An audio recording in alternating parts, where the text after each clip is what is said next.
Ibrahim alaihissalam manusia yang luar biasa. Manusia yang Allah subhanahu wa ta'ala berikan julukan melalui lisan Nabi Muhammad SAW dengan Abul Anbiya, ayahnya para nabi-nabi. Karena memang kisahnya akan kita lihat tentunya dengan dua orang istri yang dimiliki oleh Ibrahim alaihissalam. Namun sebelumnya saya akan mulai dulu dengan Ibrahim alaihissalam ini. Di masa kecilnya lahirlah Ibrahim alaihissalam dari dua orang tua, tapi yang disebutkan di dalam Al-Quran nama ayahnya Azar. Di zaman itu beliau lahir di Babilonia, dan Ibrahim alaihissalam dari suku asli Babilonia. Babilonia adalah suku, nama kota di Irak, dan ini ada sukunya sendiri. Suku ini teman-teman bukan orang Arab, bukan orang Arab. Karena waktu itu orang Arab di zaman Ibrahim alaihissalam cuma ada di satu tempat, mereka belum menyebar. Adanya suku Arab di Mekah, adanya di Yaman. Adanya di Yaman, belum menyebar. Jadi memang setiap wilayah ada suku-suku sendiri. Babilonia ada sukunya, dan Ibrahim alaihissalam pada saat itu lahir di satu malam, satu sore hari menjelang maghrib, menjelang malam. Di hari tepatnya di mana Namrud, raja pada saat itu, mengaku sebagai Tuhan. Ayah Namrud meninggal, kemudian Namrud dinobatkan jadi raja. Tiba-tiba dia mengeluarkan sebuah informasi kalau dia adalah Tuhan, dan siapapun yang mengakui itu boleh mendapatkan apa saja yang dia minta. Apa saja yang dia minta. Minta harta, minta emas, minta tanah, minta apa saja dikasih. Maka orang berbondong-bondong banyak yang menyetujui masalah itu. Apalagi pada saat itu di Babilonia tidak ada seorang rasul, tidak ada nabi gitu. Pada saat lahirnya Ibrahim alaihissalam ini, Namrud pada malam harinya mimpi. Dia mimpi melihat kerajaannya hancur, terbakar sana sini. Lalu dia bangunkan semua penasehat-penasehatnya. Malam itu juga waktu dia ngaku sebagai Tuhan tuh. Apa takwil mimpi ini? Kok bisa saya mimpi seperti ini? Mereka semua angkat tangan mengatakan kami gak tahu. Sampai ada satu orang yang akhirnya mengatakan, wahai Namrud, kemungkinan malam ini di Babilonia ada anak yang lahir laki-laki yang akan menghancurkan kerajaan Anda. Namrud lalu mengeluarkan sebuah instruksi yang aneh. Dia mengatakan kalau begitu semua anak laki-laki yang lahir di negeri ini malam ini bunuh. Azar, salah satu penasihat Namrud, ahli membuat patung, datang di istana Namrud. Kemudian dia tahu informasi atau instruksi Namrud ini, dan dia tahu istrinya baru melahirkan malam itu, sore itu Ibrahim alaihissalam. Maka datanglah Azar ke rumahnya mengatakan kepada istrinya, bawalah Ibrahim ini ke hutan supaya Namrud tidak membunuhnya. Ringkas cerita, dibawalah Ibrahim alaihissalam ke sana. Kemudian setelah dibawa teman-teman sekalian ke hutan, berjalan waktu itu umur Namrud sekitar 30 tahun. Terus saja Namrud mengumandangkan tentang masalah dia Tuhan, dan terus saja gitu kan. Sampai umur dia 40 tahun. Sampai umur dia 70 tahun. Dan pada saat itu Ibrahim alaihissalam berumur 40 tahun, dinobatkan jadi nabi. Pergilah Ibrahim alaihissalam waktu diutus, hari pertama diutus oleh Allah sang pencipta menjadi nabi. Dengan cara umum tentunya, setiap nabi-nabi biasanya didatangi oleh Jibril alaihissalam. Kemudian mengatakan kalau kau adalah utusan Allah, lalu diberikanlah firman-firman Allah kepadanya. Ibrahim alaihissalam pada saat itu, saudaraku seiman, datang ke tempat ibadahnya masyarakat Babilonia. Ada sebuah kuil besar dibuat. Kemudian Ibrahim alaihissalam berkata kepada orang-orang di sekitarnya pada saat dia masuk ke tempat ibadah itu, yang mereka lagi kebetulan duduk di situ. Kemudian mereka melihat ya, atau memberikan sesajen, memberikan segala macam. Ibrahim alaihissalam ada riwayatnya yang mengatakan sebelum tiba di tempat ibadah itu ada banyak patung-patung di pinggir jalan. Kemudian dia berkata kepada patung-patung di pinggir jalan itu, kenapa kamu dianggap sebagai Tuhan? Gitu kan? Lalu tidak ada sautan. Kemudian Ibrahim alaihissalam mengambil batu dan melempar wajahnya patung itu. Ternyata juga sama, tidak ada reaksi sama sekali. Karena kita sudah tahu patung tentunya tidak akan bisa bergerak, tidak akan bisa bergerak. Jadi jelas sekali Dilempar sama batu tidak, didatangi oleh Ibrahim AS, dipukul di sekitarnya, tidak juga bergerak. Ya. Yang jelas teman-teman sekalian, dengan penolakan, dengan Ibrahim AS melihat itu tidak ada apa-apa, yang sebelumnya pada saat dia dinobatkan jadi nabi, itu dia sempat, kejadian ini yang membuat Allah menobatkan jadi nabi, dia duduk di hutan, kemudian dia melihat ke bulan di malam hari, dia mengatakan, siapa ya Tuhan saya? Kayaknya ini Tuhan saya nih. Gitu. Lalu kemudian ditunggu sama dia sampai pagi. Dia sempat menunggu ada suara kah, ada obrolan, tidak ada. Besok pagi terbit matahari, matahari lebih besar. Lalu dia mengatakan, ini kayaknya Tuhan saya, ini lebih besar. Gitu. Kemudian juga ditunggu sama dia sampai terbenam matahari, mataharinya hilang. Kemudian dia mengatakan, kalau begitu ini semua bukan Tuhan. Dan saya mengatakan, saya menyerahkan diri kepada Tuhan yang Maha Esa dan Maha Tinggi, agar ya memberikan kepada saya petunjuk. Maka akhirnya Allah Subhanahu wa taala menjadikan dia atau diberikan dia kenabian. Baik, ringkas cerita teman-teman sekalian, datanglah Ibrahim alaihissalam kemudian bertemu dengan tempat ibadah yang dibuat oleh Namrud, dan sampai sekarang tentu kalau teman-teman ketik di Google tentang masalah peninggalan Namrud di Babilonia, akan ada gambar-gambar, banyak sekali gambar-gambar peninggalan istananya, puing-puingnya, tempat pembakaran Ibrahim alaihissalam, banyaklah. Ya. Ibrahim alaihissalam mendakwai yang paling pertama ayahnya. Begitu datang, dia bertemu dengan ayahnya, didakwahi ayahnya, didakwahi kaumnya. Allah menyebutkan dalam masalah itu dalam Al-Quran, surah Al-Anbiya, surah nomor 21 ayat 52 sampai 73. Surah Al-Anbiya, surah nomor 21 ayat 52 sampai 73. A'udzu billahi minasyaitonir rajim. Idz qala li abihi wa qaumihi ma hadhihi at-tamathil allati antum laha 'akifun. Qalu wajadna aba'ana laha 'abidun. Qala laqad kuntum antum wa aba'ukum fi dhalalin mubin. Qalu aji'tana bil haqqi am anta minal la'ibin. Qala bal rabbukum rabbus samawati wal ardi alladhi fatarahunna wa ana 'ala dhalikum minasy syahidin. Wa tallahi la akidanna asnamakum ba'da an tuwallu mudbirin.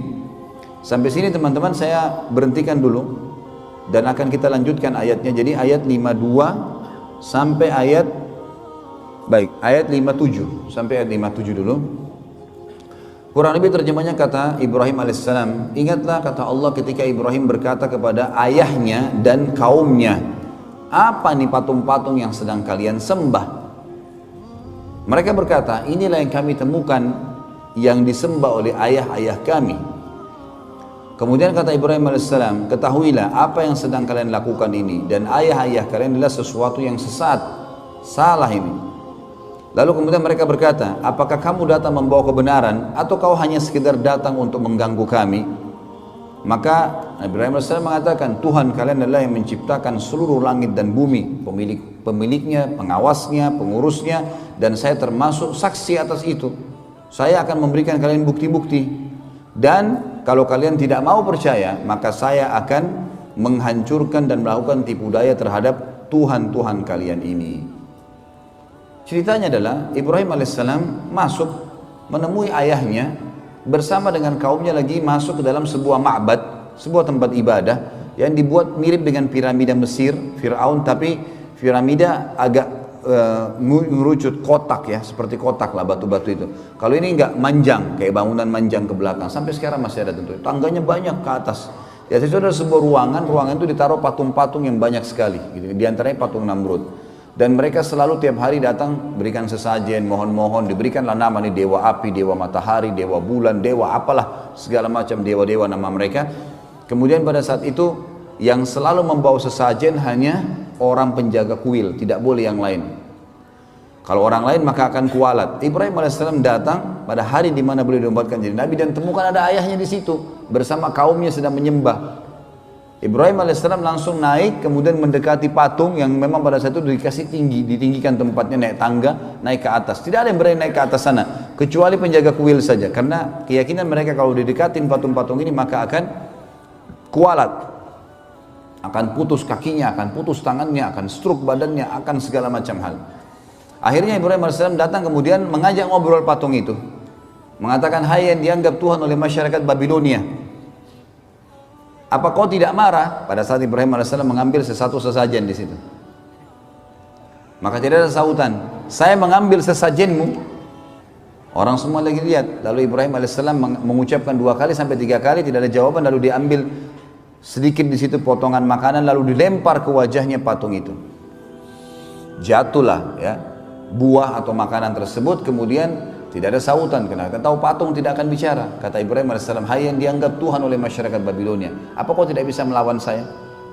Kau tidak marah karena saya lempar kamu dengan sesajenmu sendiri? Nggak ada sautan. 2 kali nggak ada sautan, 3 kali nggak ada sautan. Mungkin biar jutaan kali tidak akan ada sautan tentunya. Pindah ke patung kedua, dilakukan hal yang sama. Patung ketiga, semua patung itu dihina oleh Ibrahim alaihissalam. Setelah itu Ibrahim alaihissalam setelah keliling dari sisi kanan ruangan sampai ke sisi kiri, lalu dia mengatakan, hai kaumku, lihat ini apa yang kalian sembah. Patung kalian susun sendiri, kalian pahat sendiri, kalian bentuk matanya, kalian bentuk hidungnya, kalian yang pikul diangkat sampai ke situ. Lalu kenapa kok diminta tolong dari patung-patung ini? Yang telah menciptakan adalah kalian, Tuhan kalian Allah yang menciptakan langit dan bumi. Maka mereka diam, mereka tidak mau. Lalu Ibrahim mengatakan, saya pasti akan lakukan tipu daya terhadap patung-patung kalian ini. Apa tipu daya Ibrahim? Ayat 5, 8-nya berlanjut.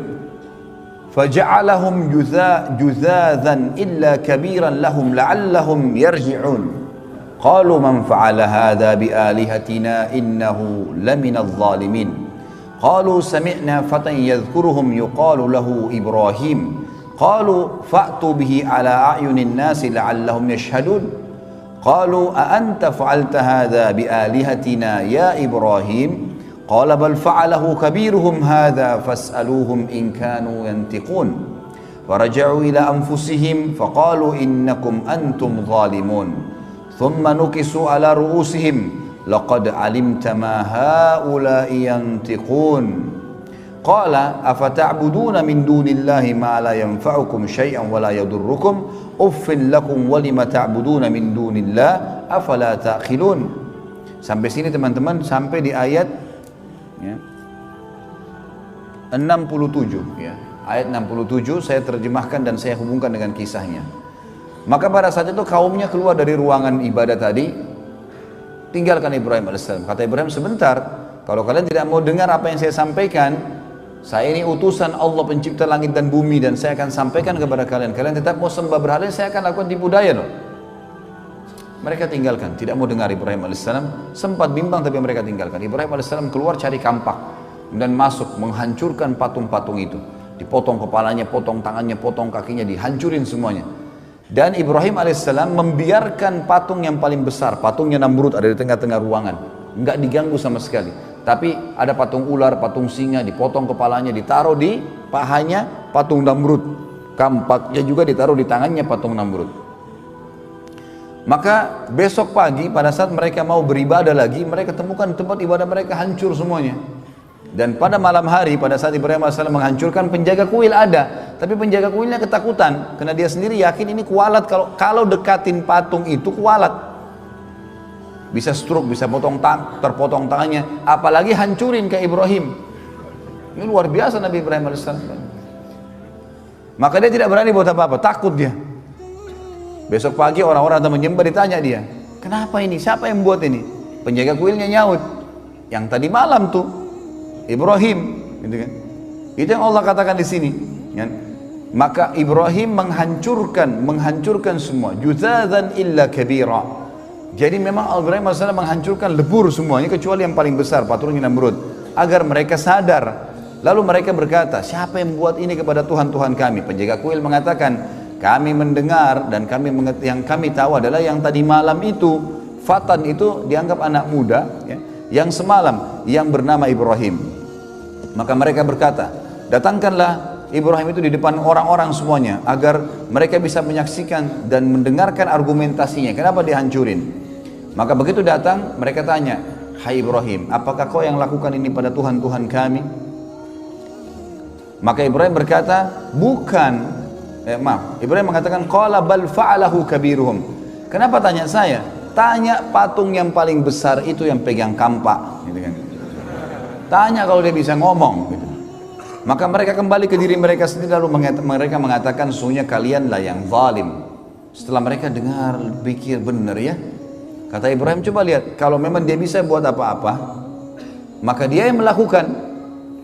Kalau kalian yakin dia tidak bisa melakukan, lalu kenapa kalian menganggap dia sebagai Tuhan? Karena kebetulan waktu itu semua patung dewa ini mereka anggap di bawah patungnya Namrud. Namrud adalah Tuhan di atas Tuhan-Tuhan semuanya, paling kuat. Kemudian mereka kembali ke diri mereka, kata Allah. Setelah itu mereka, salah satu yang mengatakan, kayaknya kita yang zalim nih, kita yang salah. Kemudian mereka menundukkan kepala-kepala mereka dan akhirnya Ibrahim menunggangi untuk berdakwah. Kata Ibrahim, bukankah kalian lihat patung-patung ini tidak bisa ngomong sama sekali? Tsumma nukisu ala ru'usim laqad alimta ma haula yantiqun. Kalian tahu ini tidak bisa ngomong sebenarnya.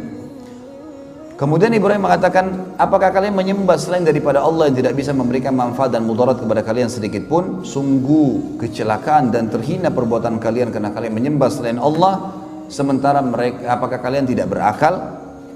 Maka pada saat itu ada satu orang yang bilang, kayaknya Ibrahim ini harus kita laporkan ke Tuhan kita terbesar, Namrud. Kata Ibrahim, gak usah repot-repot, saya ke sana.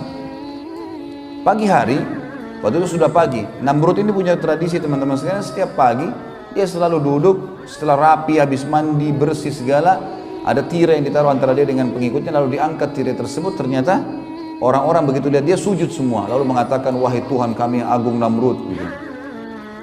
Begitulah ceritanya. Maka pada saat itu teman-teman sekalian, Ibrahim AS masuk bersama bondong-bondong manusia. Begitu tiba di dalam, semua orang diangkat tirai, semua orang sujud kepada Namrud kecuali Ibrahim AS. 40 tahun Namrud disujuti dan tidak pernah ada orang bangkang kecuali pada saat itu. Namrud tanya, siapa kamu nih? Kok bisanya kau tidak sujud dengan saya? Ibrahim AS utusan Allah. Dia nggak pakai ngomong, bukan mengatakan hai Raja Namrud, apalagi Tuhan Namrud gitu kan. Panggil namanya, hai Namrud. Belum pernah ada orang berani panggil Namrud begini gitu. Semua orang yang lagi sujud angkat kepalanya. Ini unik ini, tidak pernah ada orang begini. Dia mengatakan, wahai Namrud, dari mana kau ngaku Tuhan? Kamu manusia biasa seperti saya, seperti kami semua, punya dua mata, punya dua tangan, punya dua kaki. Kamu juga sama dengan kami, lahir dari bayi, anak-anak, remaja, tua. Seperti sekarang kau juga akan mati. Yang menghidupkan dan mematikan adalah Allah, Tuhanku dan Tuhanmu dan Tuhan semuanya. Namrud waktu itu tidak mau kalah. Namrud mengatakan, baiklah Ibrahim, kalau kau ngaku Tuhanmu itu bisa menghidupkan mematikan, saya juga bisa. Mau bukti? Kata Ibrahim, iya. Baik, tangkap, disuruh pengawalnya tangkap dua orang laki-laki yang lewat depan istana.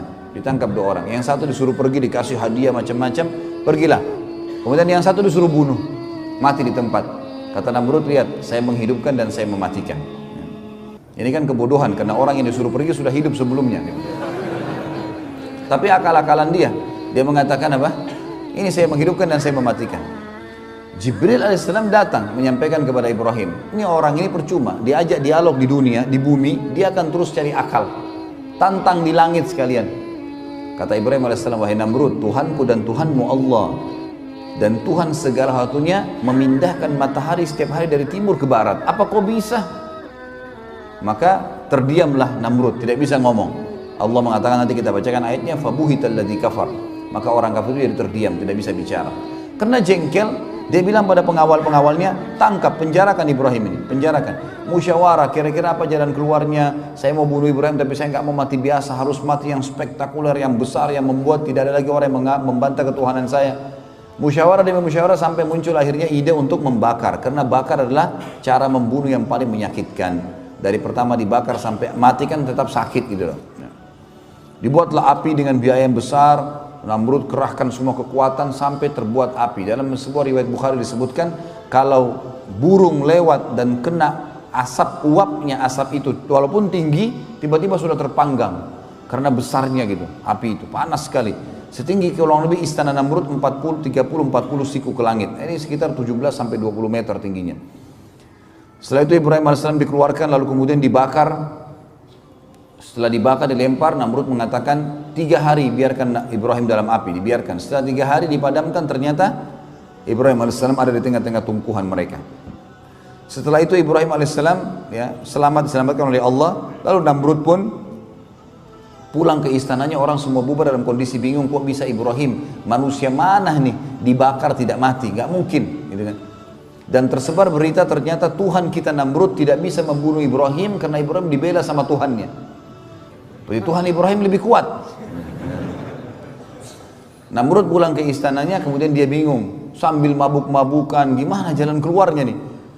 Dan memang subhanallah orang-orang kafir sering dikasih oleh Allah kesempatan untuk melakukan satu hal yang maksimal, tapi nanti akhirnya ya, Allah batalkan dengan hal yang kecil. Seperti Namrud sekarang sudah biayai berapa banyak mahalnya api tersebut, biaya besar, kerahkan tenaga dan tidak ada lagi cara membunuh yang lebih hebat daripada api yang besar. Sekarang kalau dibakar nggak mempan, kira-kira ditebas pedang mempan nggak? Atau dilempar batu, atau dipatahin tulangnya, udah nggak bisa, kena api aja nggak bisa buat apa-apa sama dia. Gitu. Maka Namrud pun besok paginya kedatangan, diutus oleh Allah padanya seekor lalat, yang lalat itu masuk ke lubang hidungnya. Gitu kan. Awalnya tentu Namrud ini dia didekati oleh lalat sampai dia capek. Lalat ini selalu datang, ribut dekat kupingnya. Kayak kita kalau lagi ribut dekat kuping lalat, usir datang lagi. Bingung juga gimana cara lawannya tuh. Setiap Namrud mau ngamuk, marah, lalatnya pergi. Nanti kembali lagi. Sampai dia teriak-teriak prajuritnya, bunuh lalat ini, gak ada yang bisa lawan. Lalat mau dilawan dengan apa? Dengan 1000 otot. Dengan sebilah pedang yang tajam, gak ada yang bisa lawan lalat gitu. Dengan kuasa Allah, lalatnya datang ribut dekat kupingnya, pergi lagi. Sampainya Namrud dari pagi sampai malam, kecapean dia. Kena capek dia duduk di singgasananya. Waktu dia duduk, dia mau ngantuk, mau tertidur, lalatnya masuk di lubang hidungnya. Terus sampai ke otaknya, 3 hari, nggak keluar-keluar. Dipukul-pukul, dia teriak-teriak, nggak bisa apa-apa. Zaman sekarang mungkin masih bisa orang pakai operasi. Zaman dulu nggak ada operasi. Salah belah mati kan gitu. Dan ini Tuhan mereka. Akhirnya setelah 3 hari nggak makan, nggak minum, nggak buang air besar, nggak buang air kecil, mati Namrud. Begitu dia jatuh, istri anaknya semua, dayang-dayangnya semuanya, perdana menteri, penasihatnya, orang-orang yang dekat dengan dia yang ngakuin dia sebagai Tuhan, ini selalu sujud tiap hari, itu lihat sendiri lalat keluar dari hidung Namrud. Dan tersebar berita Namrud Tuhan kita dibunuh oleh lalat.